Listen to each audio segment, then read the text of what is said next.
C'est vrai qu'aujourd'hui, quand on a une couleur de peau qui n'est pas blanche, on est beaucoup plus contrôlé. Beaucoup plus. Et encore plus quand on est d'ailleurs souvent un garçon.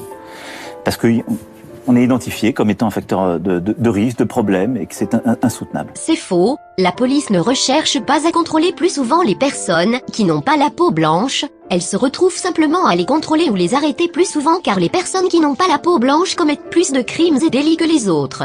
Les statistiques ethniques sont interdites dans notre pays, ce qui est dommage car elles donneraient sûrement des conclusions très intéressantes en matière de criminalité, mais il suffit de consulter les quelques chiffres disponibles sur la population carcérale en France, pour savoir que le type sud-méditerranéen est surreprésenté en prison. Et encore plus quand on est d'ailleurs souvent un garçon. Contrôler davantage les hommes par rapport aux femmes dans la lutte contre la délinquance, ce n'est pas une discrimination sexiste, c'est une conséquence du fait que les hommes sont physiquement plus violents que les femmes.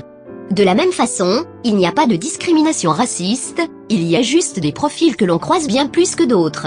Mais tout le monde sait très bien qu'un homme noir en costard, ou qu'une mamie maghrébine, a moins de chances d'avoir des ennuis avec la police, qu'un jeune blanc en survêtement qui traîne dans la rue, et qui crache au sol quand il voit une bagnole de flic. Ça c'est à moi que tu parles là. Macron décide ici de soutenir la thèse du racisme systémique, il apporte sa pierre à l'édifice du mensonge, la police serait raciste, et donc par extension l'État le serait aussi. Il valide le discours de toutes les associations et de tous les influenceurs qui veulent mettre le feu dans le cœur des jeunes d'origine africaine, qui leur répètent sans arrêt qu'ils sont les victimes d'une injustice historique et qui les appellent à se venger de ce pays de fachos relents colonialistes. C'est de mettre en place une plateforme commune pour que les gens puissent dénoncer de manière très simple. En voulant satisfaire un maximum de clients, en bon commercial qu'il est, Pensez printemps, les amis! Emmanuel Macron livre les policiers de banlieue en pâture aux bandes ethniques haineuses qui leur font déjà vivre un enfer quotidien. Il abandonne plus généralement tous ces blancs qui tentent de survivre dans les zones remplacées, puisqu'il contribue à renforcer la détermination de ceux qui occupent déjà des territoires entiers en faisant régner leurs propres lois en lieu et place de la République,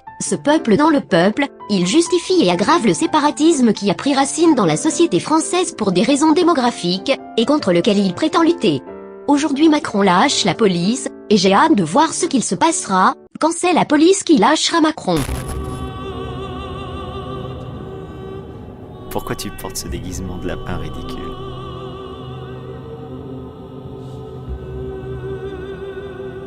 Pourquoi portes-tu ce déguisement d'homme ridicule?